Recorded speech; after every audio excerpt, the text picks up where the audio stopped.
And there, your HR concerns, your practices become very important, because one of the first things I think you need to do is to retrain the people who are already in these enterprises. It's no good saying that we are going to fire so many people, that we will reduce the workforce by just eliminating people. That I don't think is a reality in this country. So there is a very great need to interact with them, to find out their wants, and to see whether we could retrain them and use them in a much better way.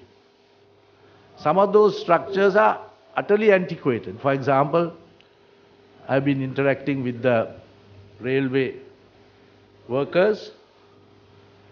There were 1,600 different salary scales in that enterprise. Every single trade or job had its own trade union. And actually it was not a very difficult thing to talk to them and to knock some sense into the type of structure and salary adjustments. It was almost welcomed by them. So we need to look inwards to study the functioning of these institutions. They may be white elephants, but they also have their anatomy. We may not like some parts of the anatomy. There are very, very pronounced parts of the anatomy in the elephant, but nevertheless we need to look into it and try to engage with them, rather than go on saying that there are white elephants, this cannot be reformed, and nothing can be done. So we look on your activities as very, very important. Because now competition is the name of the game. See what has happened in the world in the what I would call the post-Trump era. Countries are taking ruthless decisions because they need to compete. If they don't compete, they die. A lot of enterprises. You see the cross currents in global negotiation, in global trade, the dramatic shifts in policy. How can you understand all those various disease spells except by understanding that there is a huge competition that is going on? If you look at the area of tariffs, if you look at the area of productivity, if you look at the area of various items of production, if you think of GATT and global negotiations, all this is concerned with your productivity. So I don't think anybody will gainsay the fact that today all our enterprises have to be more productive. And that is an area where your findings will be very important. The second aspect, which has its good qualities as well as the bad, is the what I would call the technological revolution that is staring us in the face. So how do we cope with this digitalization, with this modernization of our procedures, all linked to increasing productivity? What is the human cost? There's always a feeling that you can't get rid of these guys. You have to retrain them and use them for the modern objectives of that organization. So now a country like Sri Lanka, we have to look very, very seriously at the digitalization process, using of modern techniques, training of our people. I don't think we have started any of those. So this seminar is of very great importance. Let us discuss this. We must have conversations on these subjects. And the last point, which is rather sad, is that in Sri Lanka there is a big gap between policy and implementing that policy. Every week, cabinet is inundated with lots of good ideas, like leaves in the winter. They all fall every Tuesday on the heads of the cabinet. We should do this, we should do that. Hundreds and hundreds of ideas. And all, partly because you don't want to offend that enterprising minister, they all say that it's a very good idea. So all these good ideas are piling up like, like a heap of leaves. But how much of it is actually implemented? How much of it sees the light of day? This is a big area that we have to look into. Every minister and secretary feels that he has to make a big contribution to modern knowledge. But how much of it can be implemented? How much can it be done within certain time scales, within certain financial parameters? So we need the academic community, we need the professional community to look at these and cut away all these. These are very good intentions, nobody says no. And everybody likes a little free publicity in the newspapers for coming up with various ideas. For example, just now, this question of maternal leave. How many days do you give ladies, mothers? And latest thing is that together with the mother, you have to give the father also parallel leave. Now, all that is very good. Everybody is, nobody is against the American flag or cherry pie or motherhood. They are all very good items. But can a country afford all this? What is the upshot of all these good ideas? So we need some hard thinking. We need the professionals to intervene. I see a few of you who have always been in the public media making your ideas known, but we need more of it. So this conversation that you have initiated is of great use, and I don't mind using your conclusions to add to that barrage of cabinet papers that come every Tuesday, and I hope it will have some good results. Thank you very much.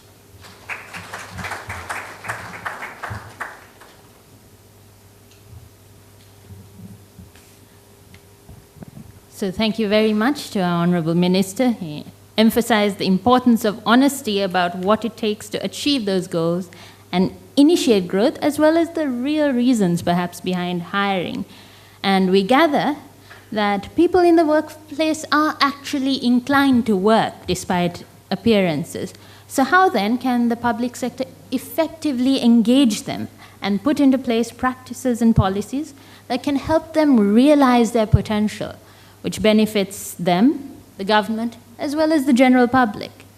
The Honourable Minister posed the question, and we now hear more from our keynote speaker on how it can be accomplished, taken from policy into practice, and perhaps the metaphorical pile of ideas like leaves can be used to start a fire for productivity. Our keynote speaker tells us how HR can be advanced in the public sector. He has much experience in that area, having advised government leaders in developing countries in Africa, Asia, Latin America, and the Middle East on public sector transformation. Some of the work he's done recently includes helping a government work with the private sector to create a 5 to 10-year economic development program, as well as working in the Asia-Pacific region to design and launch holistic performance transformation efforts. He holds a bachelor's degree in economics and commerce from the University of Toronto and an MBA from the University of Melbourne. So ladies and gentlemen, please welcome a leader in McKinsey's public sector practice, Senior Partner, Seelan Singham.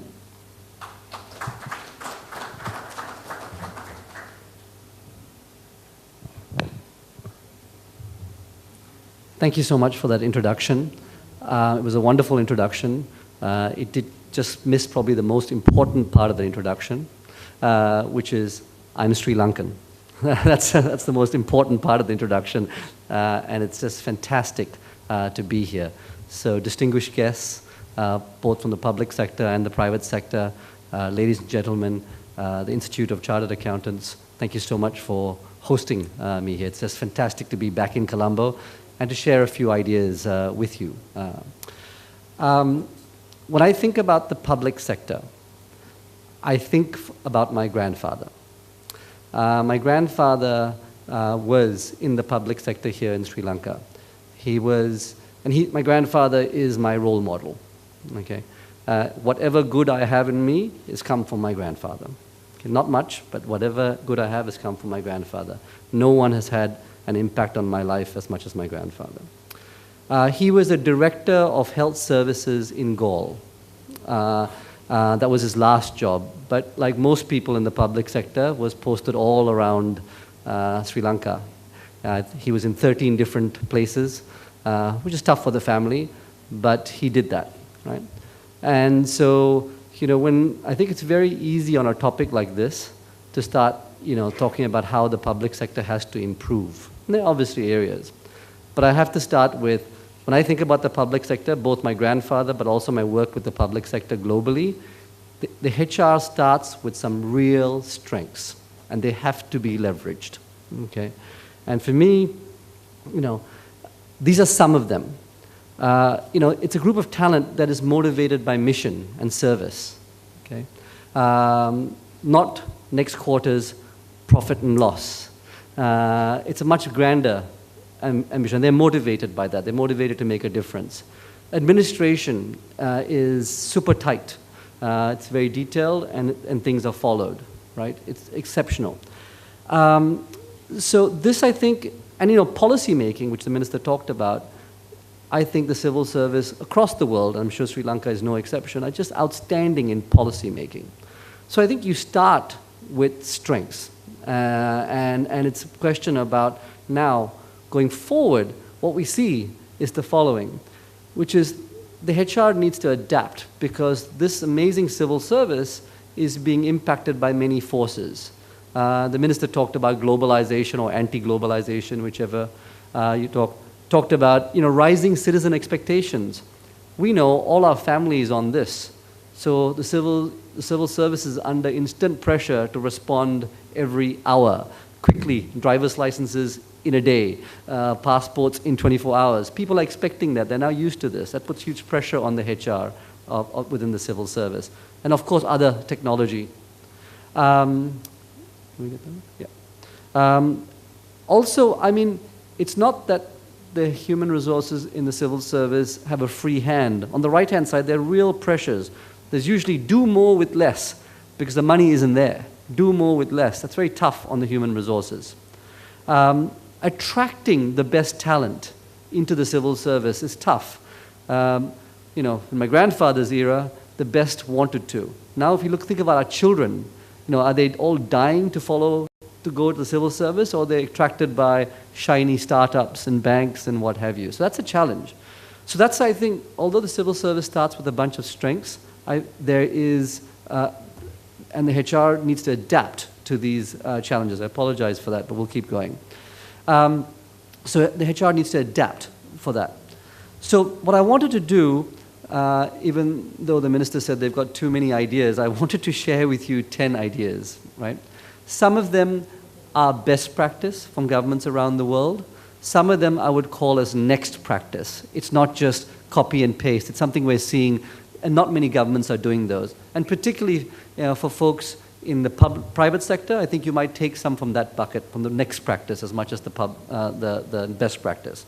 And I'm going to go through these quite quickly because I've got about 35 minutes, and then we can pick up more things through the panel discussion. Right? So, 10 ideas. First, on best practice, how you attract talent, right? What we're finding is governments around the world have to be fairly innovative in how they attract talent. They have to use a variety of pieces. Gone are the days where resumes just come in and you'll screen them and you decide, right? And I'll give you one example. Singapore. Singapore uses many of these, but in particular I wanted to highlight the social media. Say, look, the best talent these days aren't sending in their resumes. The best talent in days are not looking at newspapers, right? You have to target them through social media. So one example is, on the right-hand side, the Singapore government has this careers at government job portal, which has all the jobs, all the opportunities. That's pretty basic. But I think what I want to highlight is how they've used social media. It's hard to attract the best talent into police, as an example. It's really hard, right? And so they have gone on a complete social media, multimedia sort of campaign to do that. They start with Facebook. So this is the Singapore Police Force Facebook page. I just want, you probably can't see this number circled. It's 1.5 million likes. Remember, it's a country with 5.5 million people, right? A country with 5.5 million people, 1.5 million likes on a Facebook page to do with the police. Can you imagine that, what it takes, right? And they have, behind this, they have a whole bunch of, you know, obviously they do, there's movies about the police, but they've also got this incredible set of videos on YouTube to attract your children and my children to join the police, the best, right? I'm just going to play one of the videos for you. I don't sit in a cubicle. I stand up for the vulnerable. I don't just recover information. I uncover the truth. I don't just manage customer relations. I protect relationships. I don't just do a job. So keep going, keep going.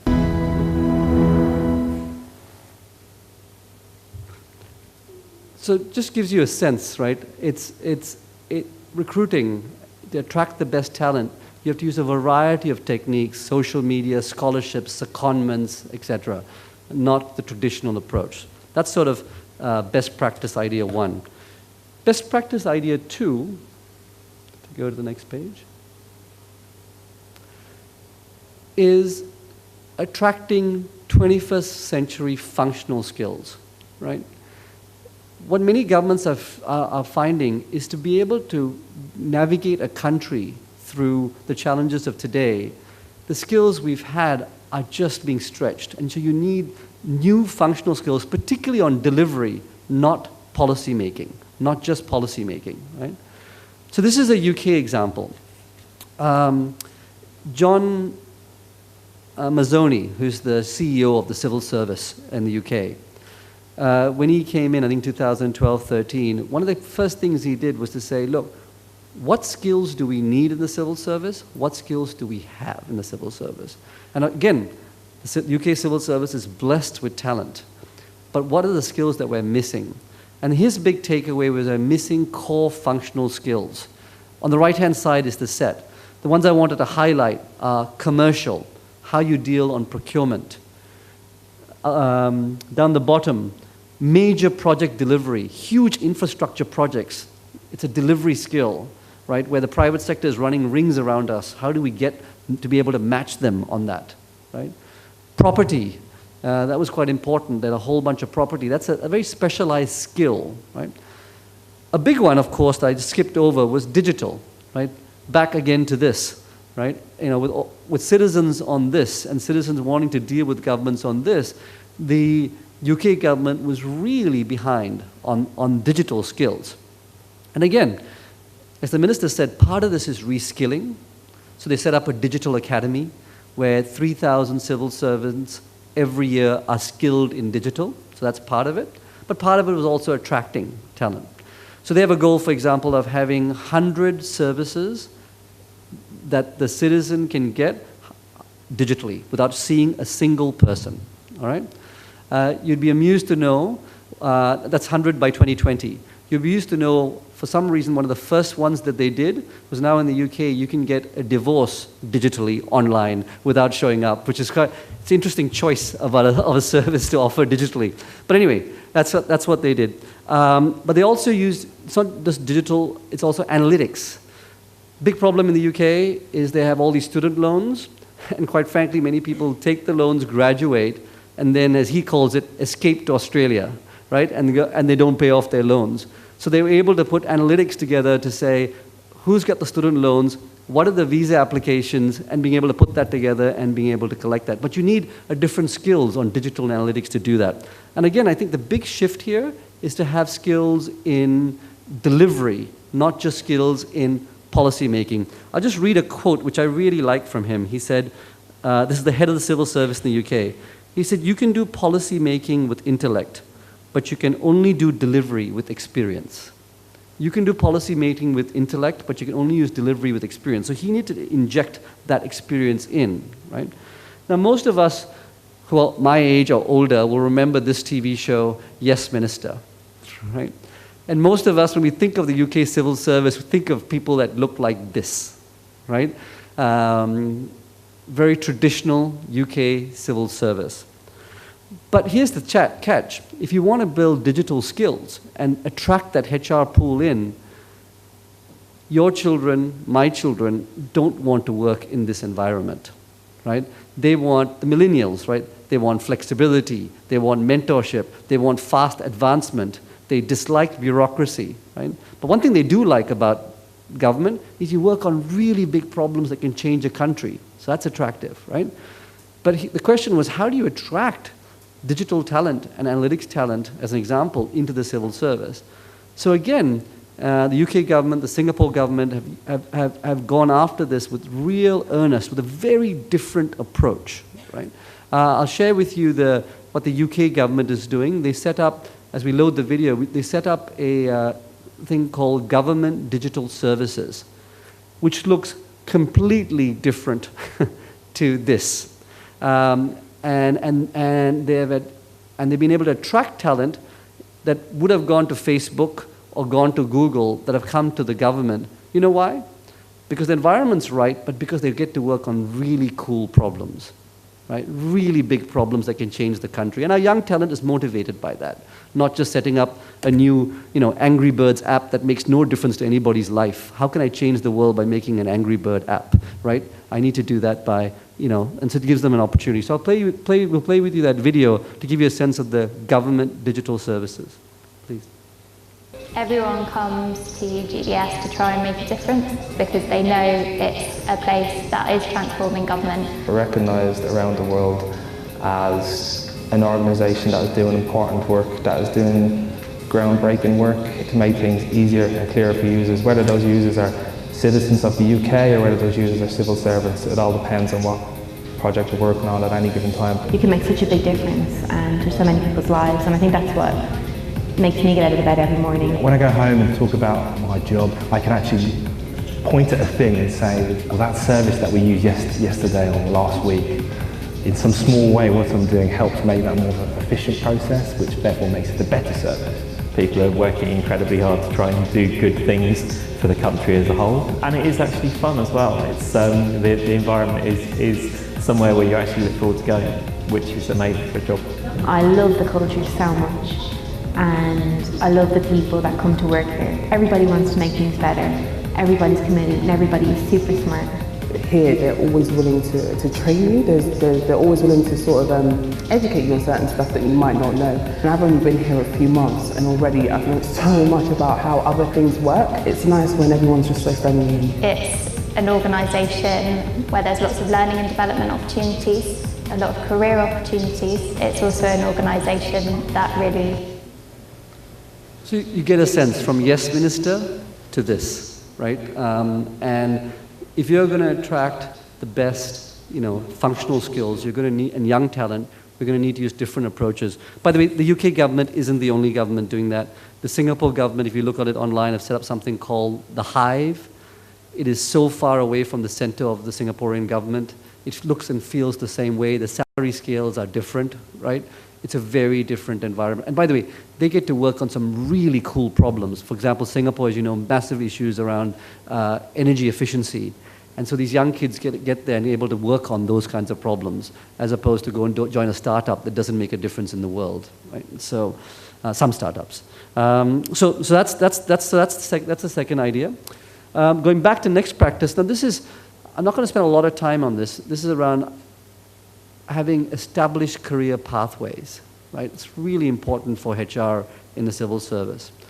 Now, one key element to have people move within the civil service across ministries, right, is you need to have a common talent framework. How we assess a leader in the Ministry of Education can't be completely different to how we assess a leader in the Ministry of Health, right? And I think two examples of this. I think the Australian government have done a phenomenal job of having a common framework, right? All their leaders across the civil service are assessed on the same criteria, right? They are, by the way, achieving results, working relationships, communicating with influence, personal drive and integrity, and strategic thinking. Those are the 5. Wherever you are in the Australian civil service, you're assessed in the same leadership. So therefore, it's easy for you to move and progress, right? Another one, and maybe you don't think of this as best practice, but I do, is China.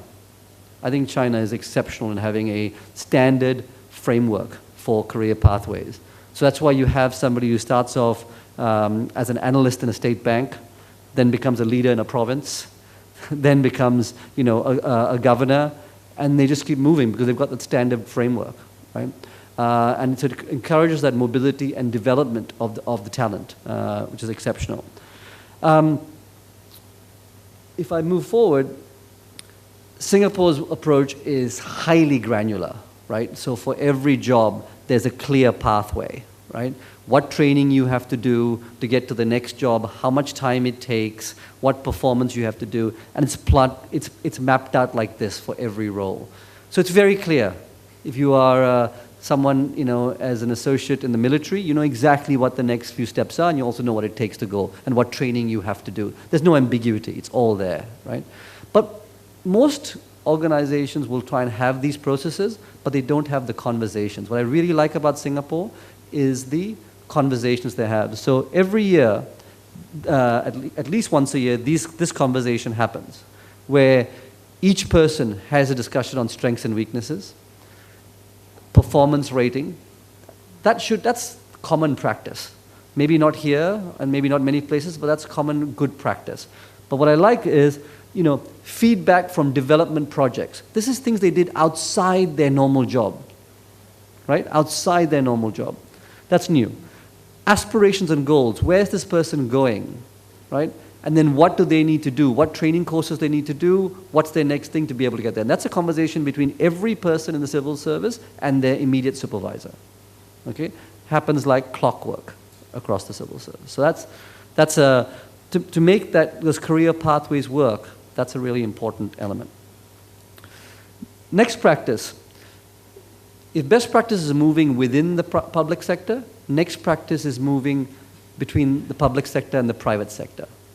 Between the public sector and the private sector. And again, for the people from the civil service here, this is not about private sector people coming in and just doing your jobs. It's also the other way. It's also the other way. It's for people in the public sector to have private sector opportunities.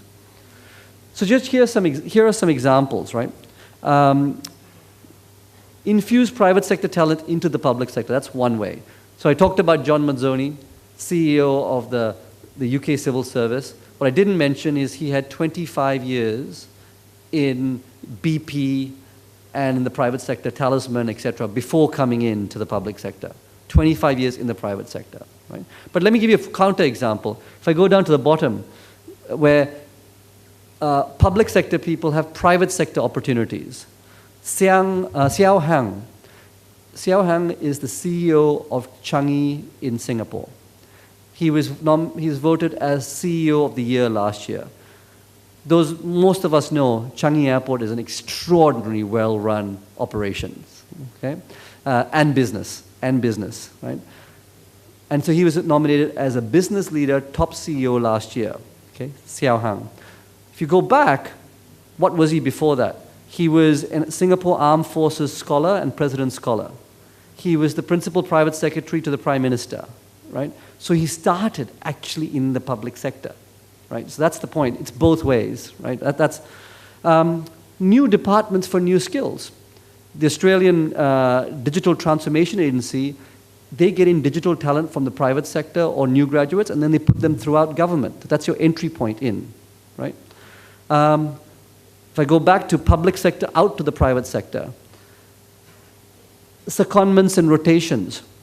This is a Malaysian example by Talent Corp in Malaysia, where there's a certain set of scholarships. It's called the Malaysia Scholarship Talent and Attraction and Retention Program, starred, bottom right-hand corner.